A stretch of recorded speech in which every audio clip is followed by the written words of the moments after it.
Bandeko grâce temo chroniqueuse ya liboso bapeseli dot na loi oyo ebimisika ya $500 ya $200.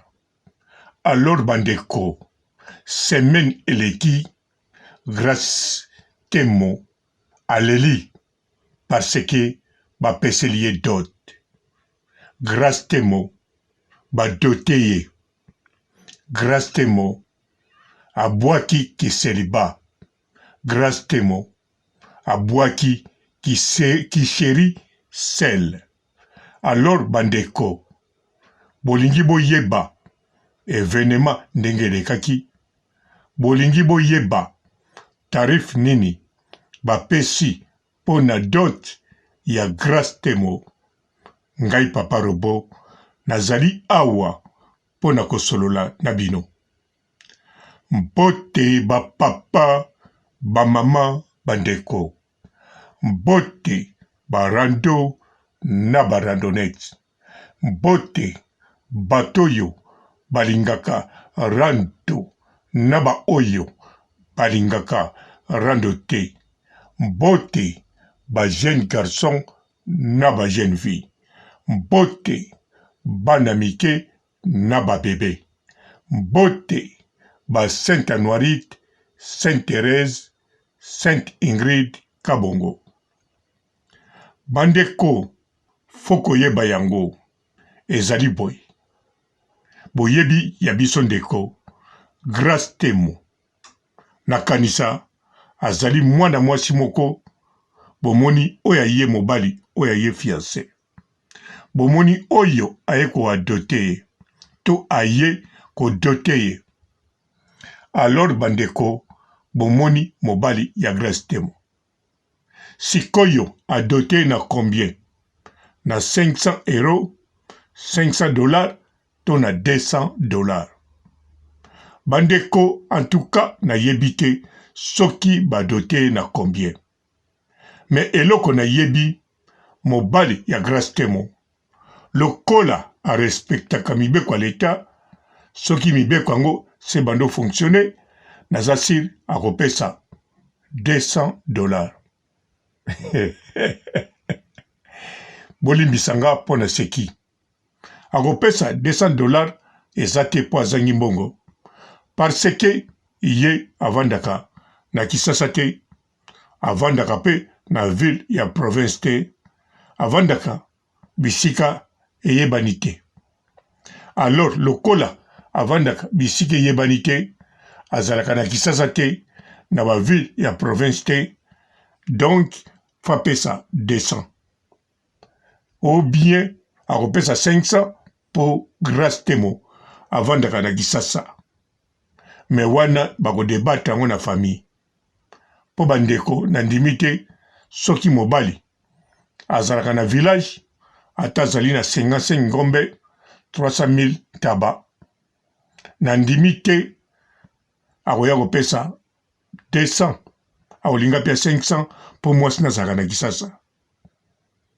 Soki pe atosi loi ya bakoko bakoloba yo nde moto ovandaka na mboka tosa pe leta pesa kaka 200, donc akopesa 200 mpo na kobala grâce temo. Mais awa na bolingo ya grâce temo na ya ye mobali ezala badote na 200, ezala na 500, ezala na $20 to na $20,000, importance ezali ke grâce temo lelo oyo atiki seliba, grâce temo lelo oyo atiki dacosta. Mobali ya grâce temo omoni pe en tout cas osali bien po bala parce que yo moko moni dacosta nzoto muke kasi bokono te, azali mobali oyo basi baza na ye mpenza posa. Alors osali malamu odote ya yo mwasi grâce temo bosala vie elongo pe abando botela biso bana na nzoto mike na ye wana pe soki natali grâce temo aza capable ya kokoma tina famille nombreuse kobota plus de 5 bana. En tout cas papa na sepeli ya tro ndenge lelo yo obali leki mwana ya Karine Mokonzi. Grâce Temo ezali esengo na kati ya bato bazala toujours l'équipe nationale ezali esengo na ba chroniqueur na ba chroniqueuse pamba te lelo oyo eyebani nango guerre ekoma entre ba chroniqueuse na ba comédienne. Donc batu ya théâtre na batu ya internet bakoma na guerre. Donc tango chroniqueuse moko abali ezali fete ya ba chroniqueur na ba chroniqueuse nyonso. Chroniqueuse moko badote ye ezali fete ya ba chroniqueur na ba chroniqueuse nyonso. Lelo oyo badote ya biso Grâce Temo, en tout cas maya misu etangi ye moko aleli parce que azelaki yango te. En tout cas papa osali malamu. Da Costa yo pe tikala kaka kuna continuer na milieu na yo. De toutes les façons Grâce Temo a remercié yo na ba filme bosalaki pe na nyonso osalaki pona ye pe asalaki pona yo. Awa vraiment tozana tina koloba makambo wana te. Awa tozaka na esengo ya biso Grâce Temo badote ye pe lelo bomoni mama ya Grâce Temo oyo bolukaka ye wana na belili azali kozwa mbongo epai ya papa ya mobali ya Grâce Temo.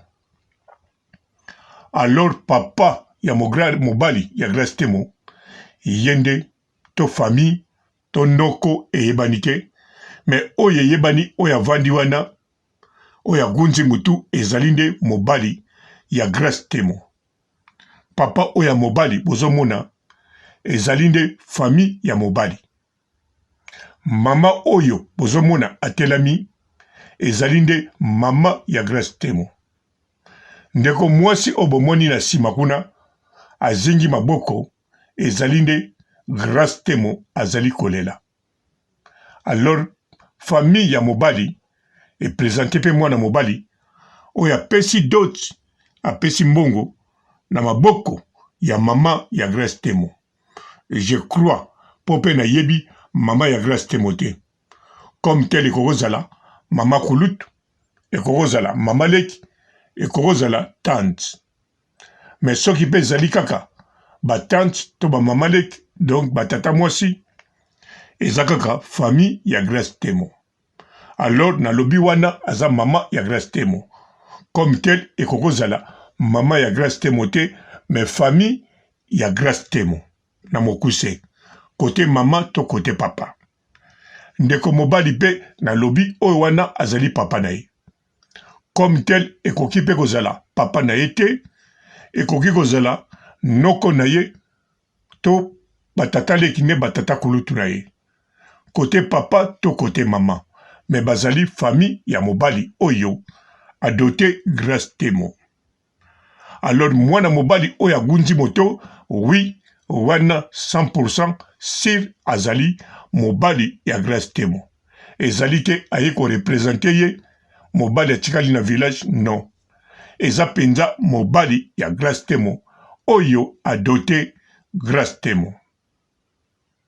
Ndeko mwasi oyo avandi wana ata elongi change muke ezali Grâce Temo azali kolela esengo wana bomone elongi change et puis boyeba Grâce Temo ndenge azali wana azali ya komata kilo. C'est possible mikolo azolia biloko mosusu eyeli santé. C'est possible Grâce Temo azali déjà na mokumba tangu na koloba mokumba elakisi 2 mois te, 3 mois te, bon 2 mois te, et l'équipe 4 mois te. Entre 2 mois et demi, na 3 mois et demi. Donc Grâce Temo, ba doté na mokumba mbala moko. C'est possible. Na lobite eza bongo. Mais soki botali, elongi ya Grâce Temo ezolakis. Soki pe bo douté, bo kei na ba photo mosusu, ya Grace Temo bokomona elongi na ye nzoto na ye nyonso échangé.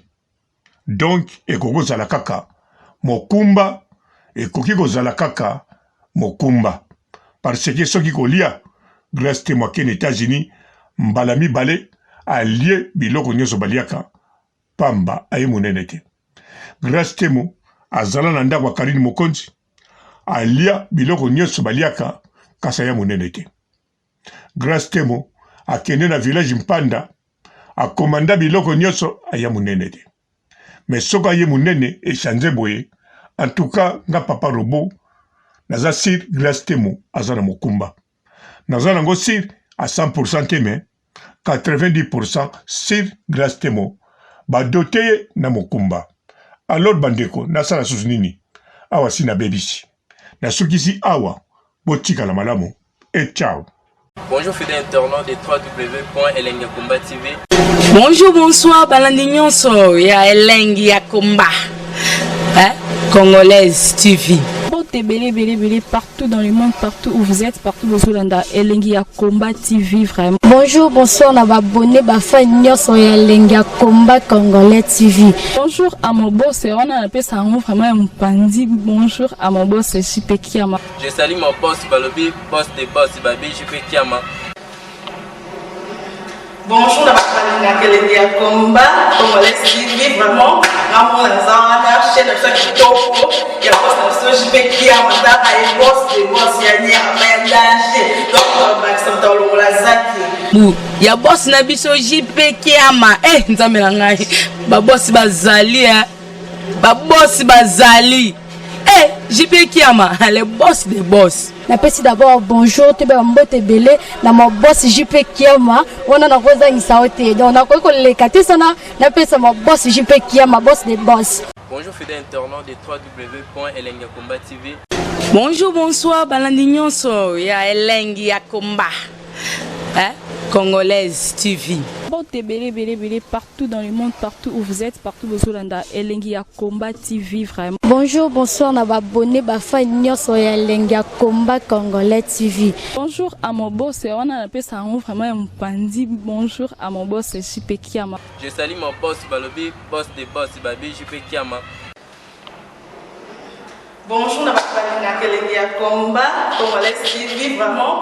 Ramon Lazana, chaîne de ça qui topo, il y a pas de JP Kiama, t'as un boss des boss, il y a un danger. Donc on va accepter le lazaki. Ya boss na biso JP Kiama, nzambe na ngai. Ba boss bazali ba boss bazali. JP Kiama, le boss des boss. Napesi d'abord bonjour, te mbote belé na mon boss JP Kiama, on a rosa insaote. Donc on a ko lekate sana, napesa mon boss JP Kiama, boss des boss. Belé partout dans le monde, partout où vous êtes, partout où vous êtes, Elengi ya Komba TV vraiment. Bonjour, bonsoir, on va abonner bafa nyonso ya Elengi ya Komba Congolais TV. Bonjour à mon boss, on a appelé ça vraiment un pandi. Bonjour à mon boss, JP Kiama. Je salue mon boss Balobi, boss des boss Babi, JP Kiama. Bonjour, la Elengi ya Komba Congolais TV vraiment. Ramon Lazana, chaîne de ça qui topo, il y a pas de JP Kiama, t'as un boss des boss, il y a un danger. Donc on va accepter le lazaki. Ya boss na biso JP Kiama, nzambe na ngai. Ba boss bazali ba boss bazali. JP Kiama, le boss des boss. Napesi d'abord bonjour, te mbote belé na mon boss JP Kiama, on a rosa insaote. Donc on a ko lekate sana, napesa mon boss JP Kiama, boss des boss.